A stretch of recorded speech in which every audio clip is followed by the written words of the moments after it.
अमरावती जिल्ह्यातील मोर्शी येथे भाजपच्या विजयाचा जल्लोष उत्साहात साजरा करण्यात आलाय। खासदार अनिल बोंडे यांच्या नेतृत्वात भाजप पदाधिकारी आणि कार्यकर्त्यांनी ढोल ताशांच्या गजरात मिठाई वाटून आनंद व्यक्त केलाय। यावेळी बोलताना खासदार डॉक्टर अनिल बोंडे यांनी विरोधकांवर जोरदार टीका करत पंतप्रधान नरेंद्र मोदी यांच्या नेतृत्वावर देशाने पुन्हा विश्वास दाखवला आहे। जनतेने विकास, राष्ट्रहित आणि स्थिर नेतृत्वाला कौल दिलाय असे डॉक्टर अनिल बोंडे यांनी म्हटले आहे।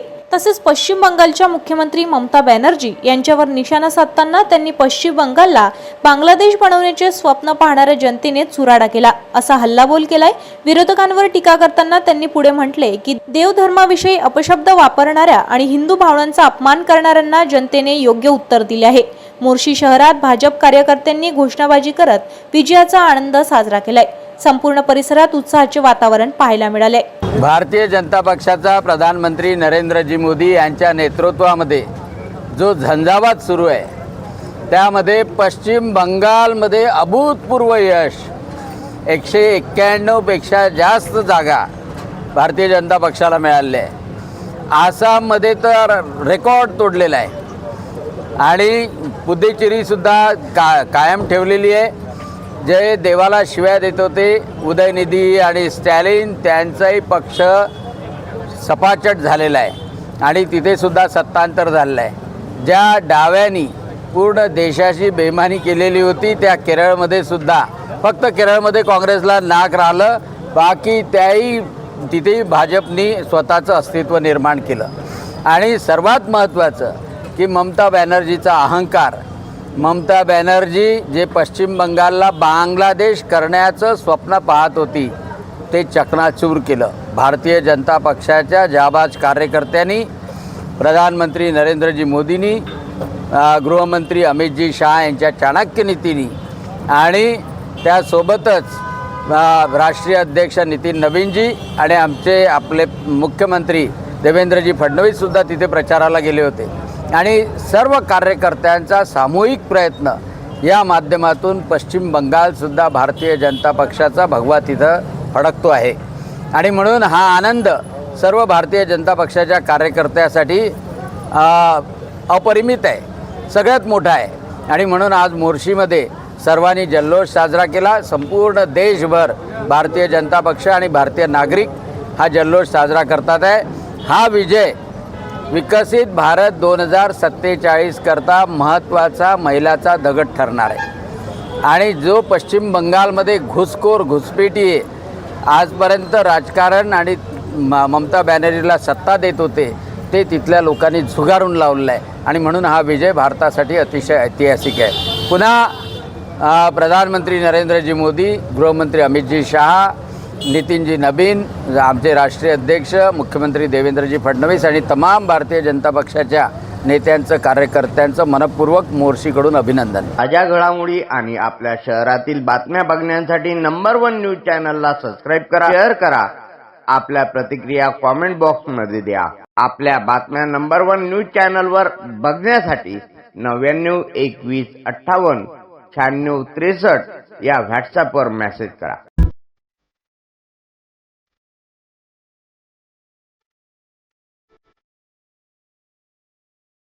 शहरात स्वच्छ अमरावतीच्या घोषणा देत दररोज सकाळी गाड्यांचा गोंगाट ऐकू येतो। मात्र या घोषणांमागचं वास्तव्य काही वेगळंच चित्र दाखवत आहे। शहरातील अनेक भागात कचरा उचलण्याची केवळ औपचारिकता होत असल्याचे नागरिकांचे म्हणणे आहे। पहाटेच्या सुमारास कचरा गाड्या मोठ्या आवाजात घोषणा देऊन परिसरात फिरतात, पण प्रत्यक्षात अनेक ठिकाणी कचरा उचललाच जात नाही। काही ठिकाणी कचरा तसाच साचलेला असतो, तर काही ठिकाणी केवळ वरवर साफसफाई करून पुढे निघून जात असल्याचा आरोप स्थानिकांनी केला आहे। नागरिकांच्या मते ही मोहीम केवळ नावापुरतीच उरली असून सुंदर अमरावती योजनेची थट्टा होत आहे। घोषणा जोरात पण काम शून्य अशी टीका आता सर्वसामान्यांमध्ये ऐकू येत आहे। किती दिवसापासून पडला आहे कचरा? 15 दिवस झाले। 15 दिवस उचलत नाही बस, बाकी पडला राहू द्या।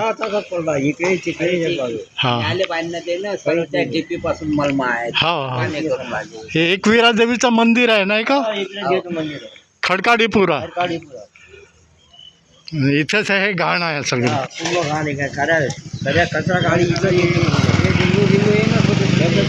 हो ना। स्थानिक प्रशासनाकडून मात्र नियमित स्वच्छता मोहीम राबवली जात असल्याचा दावा करण्यात येतोय. तरीही प्रत्यक्ष स्थिती सुधारण्यासाठी अधिक कडक उपाययोजना करण्याची मागणी नागरिकांकडून होत आहे. स्वच्छतेचा हा फक्त दिखावा आहे का की खरोखर बदल होणार, असा प्रश्न नागरिकांकडून उपस्थित होत आहे. या बातमींचा आढावा घेतलाय अशोकभाई जोशी यांनी. ताज्या घडामोडी आणि आपल्या शहरातील बातम्या बघण्यासाठी नंबर 1 न्यूज चॅनलला सबस्क्राईब करा, शेअर करा. आपल्या प्रतिक्रिया कॉमेंट बॉक्स मध्ये द्या. आपल्या बातम्या नंबर 1 न्यूज चॅनलवर बघण्यासाठी 99 21 58 96 63 या व्हॉट्सअपवर मेसेज करा.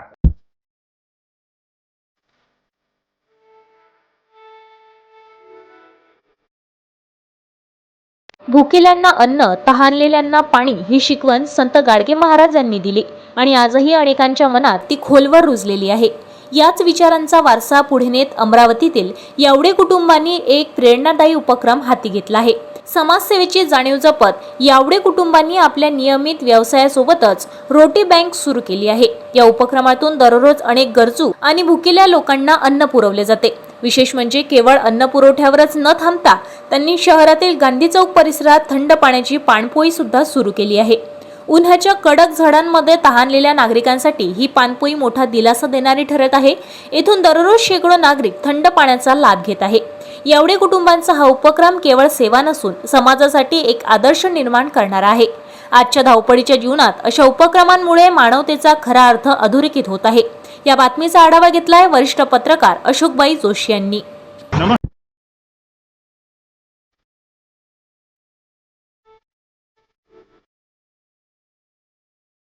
अकोला जिल्ह्यातील शिवणी परिसरात इंडियन गॅस वितरणासाठी मोठी अनागोंदी समोर आली आहे. एका ग्राहकाने 30 एप्रिल 2026 रोजी LPG सिलेंडर बुक करून 933 रुपये ऑनलाईन भरले. 2 मे रोजी इनव्हॉइस निघाला, मात्र डिलिव्हरीसाठी आलेल्या कर्मचाऱ्याने DAC नाही असा बहाणा करत सिलेंडर न देताच काढता पाय घेतला. ऑर्डर स्टेटस आजही ओपन दाखवत असल्याने पैसे आधी सेवा नंतरही नाही असा संतप्त सवाल ग्राहकांकडून विचारला जात आहे. मोहिनी इंडियन ग्रामीण वितरक अकोला यांच्याकडून झालेल्या या प्रकारामुळे ग्राहकांना नाहक मनस्ताप सहन करावा लागत आहे. ग्राहकाने इंडियन ऑइल कॉर्पोरेशन व PG पोर्टलवर तक्रार नोंदवली असून तातडीने सिलेंडर वितरक व दोषींवर कडक कारवाईची मागणी केली जात आहे. ग्राहक संरक्षण कायदा 2019 नुसार पैसे घेऊन सेवा न देणे ही सेवेमध्ये त्रुटी आहे. संबंधित वितरक व कर्मचाऱ्यांवर कारवाई अटळ आहे असे कायदेतज्ञांचे मत आहे. या बातमीचा आढावा घेतला आमचे अकोला प्रतिनिधी वर्षा फुसे यांनी. ताज्या घडामोडी आणि आपल्या शहरातील बातम्या बघण्यासाठी नंबर 1 न्यूज चॅनलला सबस्क्राईब करा, शेअर करा. आपल्या प्रतिक्रिया कॉमेंट बॉक्स मध्ये द्या. आपल्या बातम्या नंबर 1 न्यूज चॅनलवर बघण्यासाठी 99 21 58 96 63 या व्हॉट्सअपवर मेसेज करा.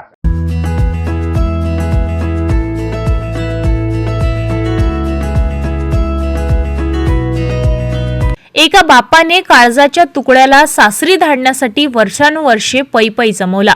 मालेगाव तालुका वाशिम येथील या सुसंस्कृत कुटुंबात लग्नाची धामाधूम होती. 3 मे 2026 रोजी बुलढाणा जिल्ह्यातील डोनगावच्या मुलाशी तिची रेशीमगाठ बांधली जाणार होती. पण प्री वेडिंग शूटच्या हट्टापायी एक हसत्या खेळत्या फुलाचा अकाली अंत झाला आणि या संपूर्ण वाशिम जिल्हा या दुर्दैवी घटनेने हळहळला आहे. 23 अंशाच्या वर पारा गेला असताना रणरणत्या उन्हात निसर्गरम्य लोकेशनवर शूट करायचे ठरले. AC गाडीचा गारवा आणि बाहेर पडताच उन्हाचे चटके. शरीराची ती ओढाताण त्या कोवळ्या जीवाला सोसवली नाही. उष्माघाताचा तो तडाखा इतका भीषण होता की काही दिवसाच्या झुंजार लढाईनंतर तिचे प्राण हरपले. ज्या लेकीला डोलीत बसून निरोप द्यायचा होता तिला खांद्यावर नेण्याची वेळ कुटुंबावर आली. लेकीच्या लग्नात पाहुण्या रावळ्यांना आनंदाने भोजन द्यावे म्हणून वडिलांनी महिनाभर आधीच सर्व किराणा मोठ्या हौशेने भरून ठेवला होता. साड्यांची खरेदी झाली होती, दागिन्यांची चकाकी घरात उतरली होती. पण काळ इतका निर्दयी निघाला की लग्नासाठी मोठ्या आनंदाने खरेदी केलेले तेच धान्य, तोच किराणा दुर्दैवाने तिच्या 13व्याला वापरावा लागला. त्या ताटात अक्षदा असायला हव्या होत्या जिथे आज सांत्वनासाठी आलेल्यांचे अश्रू पडत आहेत. आजकाल लग्न म्हणजे भक्ती आणि संस्कृतीचा संगम राहता तो केवळ सोशल मीडियाचा इव्हेंट झाला आहे. जगाला दाखवण्यासाठी काहीतरी वेगळे करण्याच्या नादात आपण निसर्गाची चेतावणी विसरलो आहेत.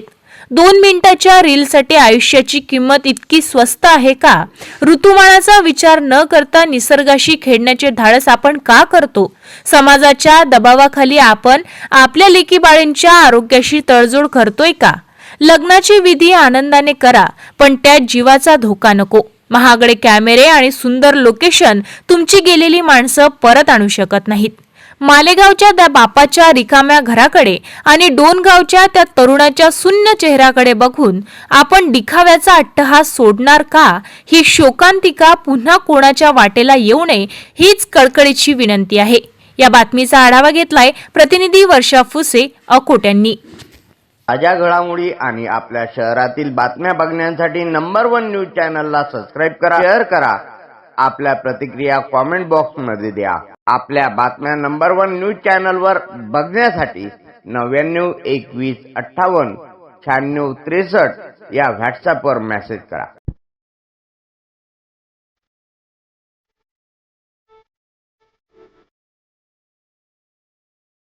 संत गाडगेबाबा अमरावती विद्यापीठ व गाडगेबाबा सामाजिक प्रतिष्ठान अकोला यांच्या संयुक्त विद्यमाने अकोला जिल्ह्यात उष्माघाताच्या पार्श्वभूमीवर विद्यार्थ्यांसाठी जिल्हास्तरीय मदत कक्ष स्थापन करण्यात आले आहे. सदर उपक्रम विद्यापीठाचे कुलगुरू डॉक्टर मिलिंद बारहाते यांच्या मार्गदर्शनाखाली राबविण्यात येत आहे. या उपक्रमाअंतर्गत जिल्हा केंद्र म्हणून श्री शिवाजी कला व वाणिज्य विज्ञान महाविद्यालय अकोला या विद्यालयाची निवड करण्यात आली असून मदत कक्षाचे उद्घाटन महाविद्यालयाचे प्राचार्य डॉक्टर रामेश्वर भिसे यांच्या अध्यक्षतेखाली झाले आहे. उद्घाटन कार्यक्रमाला विद्यापीठाचे विद्यार्थी विकास संचालक डॉक्टर राजीव बोरकर, समिती सदस्य प्राचार्य डॉक्टर किरण खंडारे, डॉक्टर संजय तिळके, डॉक्टर नेत्रा मानकर, डॉक्टर सोनम कामे, डॉक्टर सचिन भुतेकर, प्राध्यापक संतोष चव्हाण, दर्शन जनेईकर, प्राध्यापक NF चव्हाण, प्राध्यापक प्राजक्ता पोहरे, प्राध्यापक मयुरी गुळदे, सायली गोतमारे, रोशन चव्हाण, अनिशा कोल्हे, प्राध्यापक YK Agrawal, doctor Ashish Saraf, doctor Ketan Wakode आदी उपस्थित होते. यावेळी सर्व विद्यार्थ्यांच्या उपस्थितीत सभा संपन्न झाली. यामध्ये जिल्ह्यातील सर्व विद्यालयांमध्ये विद्यार्थी उष्माघात केंद्र सुरू करण्याचा निर्णय घेण्यात आला आहे. तसेच स्वच्छ व थंड पिण्याचे पाणी, उष्माघाताची लक्षणे ओळखण्यासाठी जनजागृती, तात्काळ प्राथमिक उपचार सुविधा, पालकांसाठी सावलीत विश्रांती व्यवस्था, जनजागृती फलक याशिवाय आपत्कालीन वैद्यकीय सेवेचा संपर्क यांच्यासारख्या उपाययोजनांवर सभेत भर देण्यात आलाय. मनोगत व्यक्त करताना विद्यार्थी विकास संचालक डॉक्टर राजीव बोरकर यांनी विद्यार्थ्यांच्या आरोग्य संरक्षणासाठी जनजागृती व तात्काळ उपाययोजनांची गरज असल्याचे सांगितले. डॉक्टर संजय तिळके यांनी उष्माघाताची लक्षणे ओळखून वेळेवर प्राथमिक उपचाराचे महत्त्व सांगितले.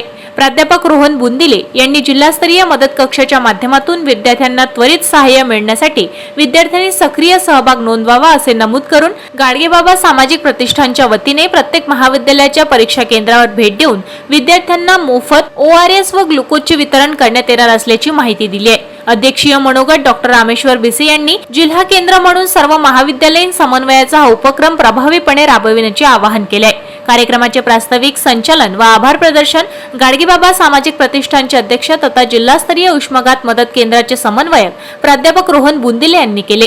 यावेळी जिल्ह्यातील विविध महाविद्यालयाचे प्राध्यापक मोठ्या संख्येने उपस्थित होते. ताज्या घडामोडी आणि आपल्या शहरातील बातम्या बघण्यासाठी नंबर 1 न्यूज चॅनलला सबस्क्राईब करा, शेअर करा. आपल्या प्रतिक्रिया कॉमेंट बॉक्स मध्ये द्या. आपल्या बातम्या नंबर 1 न्यूज चॅनलवर बघण्यासाठी 99 21 58 96 63 या व्हॉट्सअपवर मेसेज करा.